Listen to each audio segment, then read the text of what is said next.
So let me delete this real quick. So there's a question on like how to make a brick wall and then destroy it. So I'm going to add a couple little things in here. So this is going to be my initial brick. I'm going to modify freeze transforms. Actually, I don't want those transforms. I don't want the translate. So I'm going to modify freeze just my translate. I want to make sure I keep my scale. And I'm going to add a couple subdivisions to this, just so that like when we're working, especially with like, you know, rigid body dynamics for certain reasons, we might want to keep some of that subdivisions because we're going to actually have some like shapes that are tied to this, to those vertices. So I'm going to go into my match network. Let's make a match network out of this. I know this was set to 2.5. Maybe I'll set it to 2.5 seems fine. It's sufficient. All right.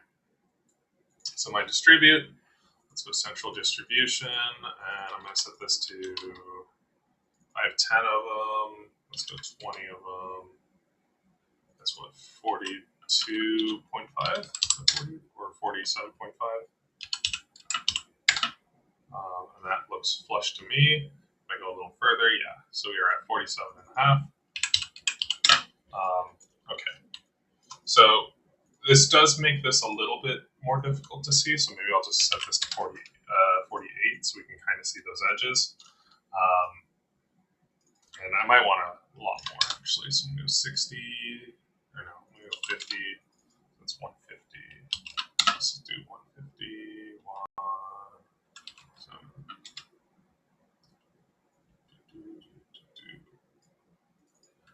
125, I guess. Okay, so that seems reasonable. I'm going to add a replicator. I'm going to let this guy go up 1 unit, and then over a half unit, which is what, -1.25. And that way, as this replicator goes up, they all kind of get that equidistant, and we get that brick shape. And you know, sometimes we don't really want that exactly, so I'm going to, sorry, before I delete history, I'm going to duplicate this, hide it, let's delete some history. So I'm going to delete maybe like a little more than half of these, because I really just want this section, so I'm going to grow a couple of those, delete it, and now I've got just this like brick wall shape right here, and they all have a little bit extra subdivisions. So once I do that, we're going to go mesh, separate, and then that way I have all of them as individual pieces of geometry. Delete history, select this guy. I'm going to call this wall set. And my wall set is going to be my first rigid body dynamic set. Okay, so I'm going to go into bullet. And we're going to make this a bullet rigid set. Okay, so once we do that, we do actually have this now sitting in our bullet solver. So, you know, if I have a ground plane, you should be able to see there's a little bit of a pull, and then this thing all kind of collapses. So what's going on to get that to collapse is that each one of these points are pulling one of the other pieces of geometry with it as it falls down, and that's why it's like it's just giving just a teeny tiny bit of a bump. So let's move that slightly up. Move it all slightly up. So I'm going to select this guy again and then go bullet. Bullet. Set initial state. Okay. Let's go into my bullet solver. Set my initial state. That's fine. It's okay. It's these contact points and these constraints, so we can kind of see all these little yellow guys are what's pulling the other shapes. So let's go and make sure that that's going to work for us. So we are going to look for our set initial state, open up our rigid dynamics.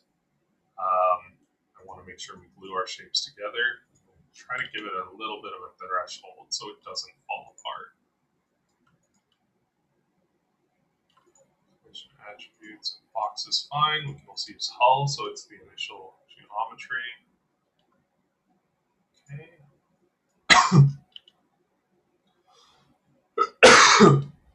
can see how just kind of messing around with some of these shapes. I have some geometry all the way over there. My initial geometry size is going to give me quite a lot of breathing room. Now, I don't necessarily want this kind of weird collapse going on. So that's kind of happening because of the gravity. So for a sec, I might just kill my gravity. Kind of just see nothing's really going on here. But I want to actually create like a initial velocity. So I'm going to create this sphere here, and I'm not going to key it at all. I'm actually just going to turn this into a passive rigid body. And I'm going to give it a little bit of mass, and we're going to give it an initial condition of moving in negative x. Let's go maybe like negative 100. We're just going to change this from static to dynamic rigid body, and I'll hit play. We can see it kind of goes off and does its own thing. Now, this is all reacting as one piece of geometry. So that means if we go into our set, its glue is a little too high. So there we go. It starts to split off a little bit better. There's still no gravity, so gotta make sure some of these things are going to work for us. It's not too bad. It's not great, but gotta just make sure that we get that a little bit cleaner. So give me 1 sec. Let me dial in some settings, and then yeah. Okay. So I did notice there's something a little freaky, and now I've got my bullet sim kind of sitting nice and more or less pretty nice and flat. So what was going on is that I'm going to remove my entire bullet system, delete the entire bullet system, and I've got all my points here, right? So I'm gonna go back to my mesh network just to kind of show this again. So I'm going to duplicate this off, and let's just delete a couple of these points. And throw our selection just to make sure that we have a nice clean wall here. So one thing, and we don't actually, sorry, let me do that one more time. So I accidentally, I'm going to set this guy back to 1, this to 2.5, duplicate that. Because I want it to be flush, right? Because it should be. And I noticed that when I did this the first time, I thought this was like kind of broken. So we did our mesh separate, and this is where I messed up. So all of these individual pivots are still at origin. Okay, so we got to make sure when it's delete history on it, select everything that I have there, modify center pivot. Okay, that's the big one. Once you do that, then we can go and create our bullet system.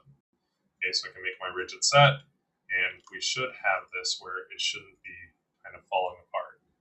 Okay, so once we have our ground plane, we kind of see it is pretty solid. That guy's going to fall over, but that's okay. And we've got our brick now. So we can hide our mesh system. I have my sphere here. I'm going to turn that into an active rigid body. Make sure it's set to dynamic rigid body. Give it an initial velocity, negative 100, and boom, we're starting to get actual shapes. So inside of our bullet solver with our initial set, where we have our guy here, we can glue some of these shapes. I'm going to make sure this is set to hull. Let me set my mass and friction. Okay, so that's not too bad. So on this guy, we got to make sure that this guy has a much higher mass, because I want to push against the wall. You can see it's starting to break up a little bit more correctly. But let's go all the way through it. So we're going to increase our mass a little bit more, and it's starting to like push the entire thing down. So I might have a little bit too much glue on this. So let's go back to my glue state. We'll bring that guy down a little bit, and we'll go with a smaller amount of constraints.